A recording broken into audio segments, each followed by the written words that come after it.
High class. तो कैसे हैं आप सब? आशा करता हूँ आप सब अच्छे होंगे और आप सबकी अच्छे से पढ़ाई चल रही होगी।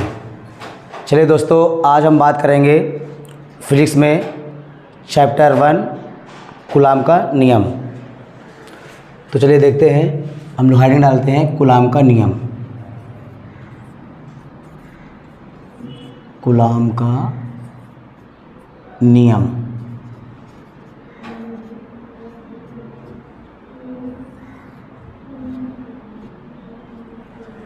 चलिए सबसे पहले हम लोग जो है चित्र बना लेते हैं।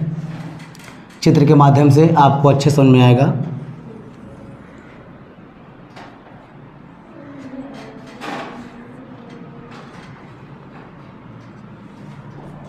यहाँ पर हमने एक बिंदु ए लिया है और ए से आर दूरी पर एक बिंदु बी लिया गया है।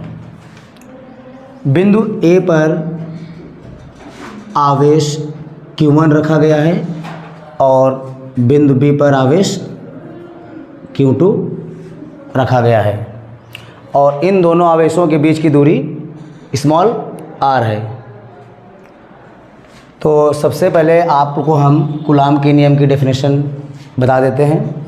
तो कूलाम के नियम की डेफिनेशन कहती है कि दो स्थिर बिंदु आवेशों के बीच लगने वाले आकर्षण अथवा प्रतिकर्षण बल उन आवेशों के गुणनफल के अनुक्रमानुपाती तथा उनके बीच की दूरी के वर्ग के व्युत्क्रमानुपाती होता है। तो चलिए देखते हैं, ये हमारा फोर्स हुआ जो दोनों बिंदु आवेशों के गुणनफल के अनुक्रमानुपाती है। Q1 इंटू Q2 के क्या है, अनुक्रमानुपाती है।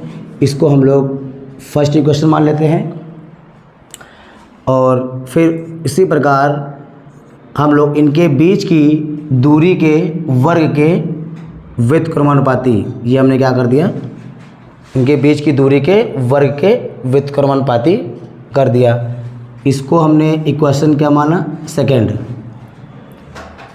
अब यहाँ पर देखते हैं तो from equation first and second, समीकरण 1 और 2 को अगर देखें तो इनको मिलाने पर हमें मिलेगा F is directly proportional Q1 Q2 upon R square. तो F is equals to, proportional का साइन हटेगा तो कांस्टेंट क्या आएगा और हमारा आगे Q1 Q2 upon R square चलता रहेगा। फिर अगर हम लोग K की बात करें तो K की वैल्यू होती है K बराबर 1/4 पाई एप्सिलॉन नॉट और यहाँ पर 1/4 पाई एप्सिलॉन नॉट का भी मान 9 इंटू 10⁹ और इसका मात्रक होता है न्यूटन मीटर स्क्वायर प्रति कूलाम स्क्वायर। अगर यहाँ पर हम बात एप्सिलॉन नॉट की करें तो epsilon naught is equals to, इसकी भी वैल्यू होती है 8.85 इंटू 10⁻⁻12 कूलाम स्क्वायर प्रति न्यूटन मीटर स्क्वायर। ये एप्सिलॉन नॉट का मान हो गया। और एप्सिलॉन नॉट को हम लोग बोलते हैं निर्वात की विद्युतशीलता। निर्वात की विद्युतशीलता, ये हो गई हमारी निर्वात की विद्युतशीलता। अब यही मान हम लोग जो है यहाँ पुट कर देंगे तो F इक्वल्स टू क्या हो जाएगा आपका 1/4 pi epsilon not Q1 Q2 upon R square. ठीक है, यही हमारा कूलाम का नियम है और इसका मात्रक क्या होगा, न्यूटन। चलिए तो हम अब आगे बात करते हैं एप्सिलॉन नॉट की विमा। एप्सिलॉन नॉट की विमा।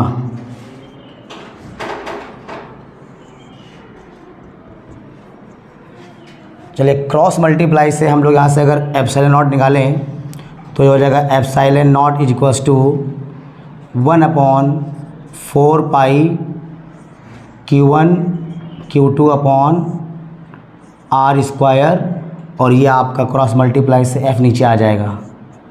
ठीक है, तो यहाँ से हम लोग जो है एप्सिलॉन नॉट की विमा निकालेंगे।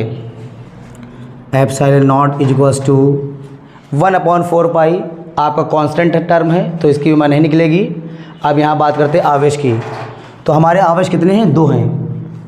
तो पहले आवेश की अगर बात करें तो 80 हो जाएगा Q1 का डायमेंशन 80, फिर Q2 का भी क्या हो जाएगा 80, है ना। फिर अपॉन में आर स्क्वायर हमारी डिस्टेंस है तो इसकी विमा क्या होगी बताइए आप लोग? L स्क्वायर होगी, क्योंकि यहाँ पर आर स्क्वायर है। और ये आपका फोर्स है, फोर्स की विमा क्या होती है? MLT-2, ये हमारी हो गई फोर्स की विमा। तो आगे हम लोग देखेंगे, सबसे पहले यहाँ पर M कितने आपके हैं? 1 है, तो ऊपर जाएगा क्या बन जाएगा? M inverse. L यहाँ पर 2 है, एक ये 3, तो आपके ये 3L हो गए। ऊपर जाएगा तो क्या बनेगा? L-3। ऊपर हमारे 2T हैं, नीचे भी हमारे माइनस के 2T हैं, तो ये ऊपर जाएगा तो प्लस का हो जाएगा, तो T कितनी हो जाएंगी हमारी? 4। और A हमारे कितने हैं? 2, तो ये हो जाएगा आपका A स्क्वायर। तो ये आपकी एप्सिलॉन नॉट की क्या है? विमा हो गई।